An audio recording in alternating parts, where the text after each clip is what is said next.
Now, it's no wonder Biden is losing support amongst minorities, including Hispanic voters, with a recent NYT poll showing Trump has a 6-point lead with that group over Biden. The New York Times is hardly friendly to the Republicans.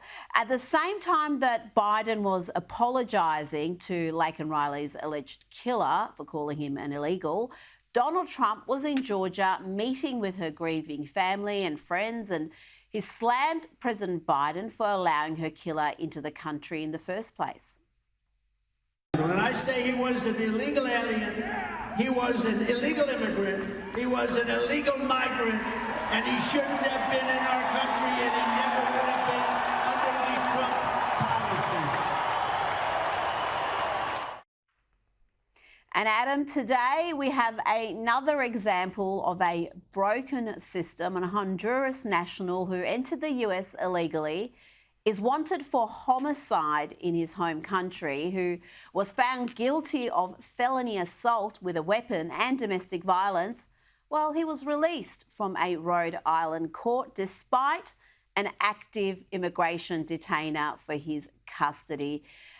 This is just incredible, Adam. I mean, it's one thing to incentivise illegal immigration, and you could argue that is happening, but allowing accused murderers to roam free, it's a new low.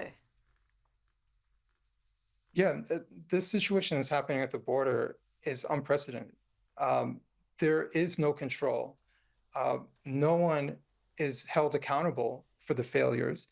You know, as it stands, you know, Joe Biden is the leader of the federal government, right? The buck stops with him. And yet now he wants to make it some sort of priority when we're getting closer and closer to the election season. But where was he for the past, you know, going on 4 years, right? When the situation was getting worse and worse. He was nowhere. Matter of fact, they basically wanted to minimize that there was no crisis at the border. They only wanted to acknowledge that there is a crisis once those border states started sending these people to all different types of cities across the country. Then it became everybody's problem, right? And that's the comfort of not living in a border state, right? You get to be a sanctuary city when you're actually living sanctuary-like living, right? You're far away from the problem. It's easy to say, oh, yes, bring them in, when you don't have to deal with these people, when you don't have to manage the situation, and when they don't take your resources. But what's happening? Even Democrat mayors are going to the Biden administration saying, do something, and they're being disappointed when they're not there to support them. Now, switching to a different issue, in Canada, a documentary produced by Radio Canada has exposed just how quickly young, vulnerable children are being pushed into life-changing hormone treatments and gender reassignment surgeries. The French-speaking documentary followed a 14-year-old girl at her first appointment. This is her first appointment at a private clinic in Quebec.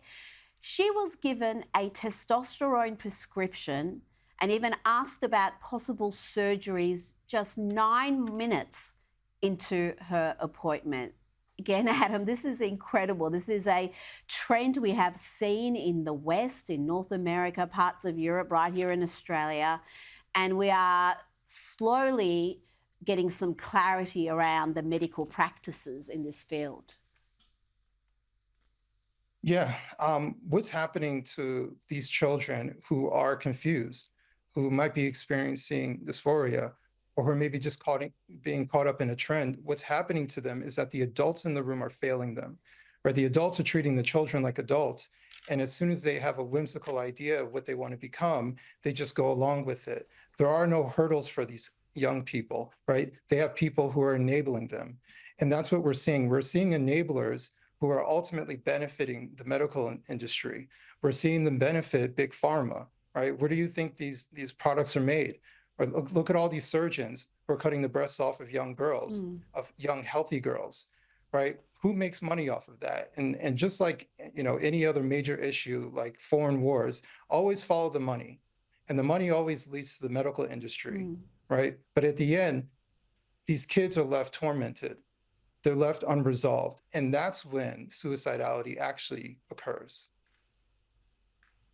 Well, there's all sorts of data being released. Michael Schellenberger is doing incredible work uncovering some of the practices in this field, and it is frankly frightening. I think it's one of the biggest medical scandals of our time.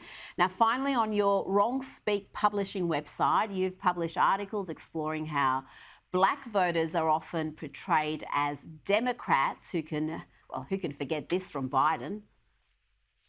But I tell you, if you have a problem figuring out whether you're for me or Trump, then you ain't black.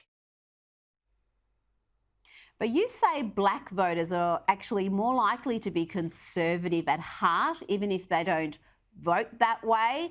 This year, the polls are showing that Joe Biden and the Democrats are not getting the enthusiasm they expected from black voters. This is something you anticipated would happen last month, describing the Biden administration as treating black and Hispanic voters like a spouse they are cheating on, assuring them they care about them while spending lavishly on their new love. I love that analogy. And that new love in this case is illegal migrants. Tell me about that phenomenon, because we talked about Hispanic voters switching to Trump. Trump's winning unprecedented support from that group compared to previous Republicans. But black voters have been such a solid voting bloc for the Democrats for a long time. Something like 90% vote for the Democrats. Yeah, this actually has more to do with demographics, locations, and which political party fights for these particular locations.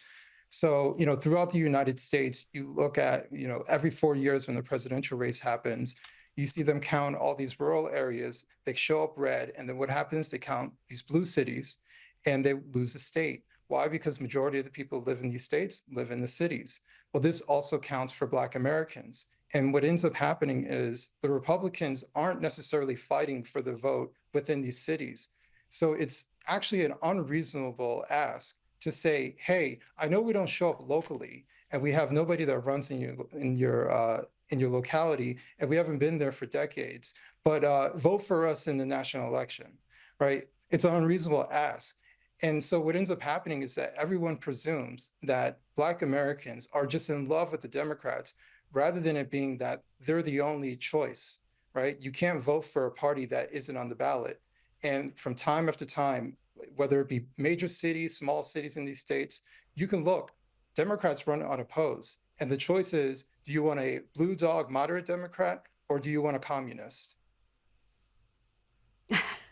Adam B. Coleman, always a pleasure to speak with you. Thank you so much for your time this evening. Thank you.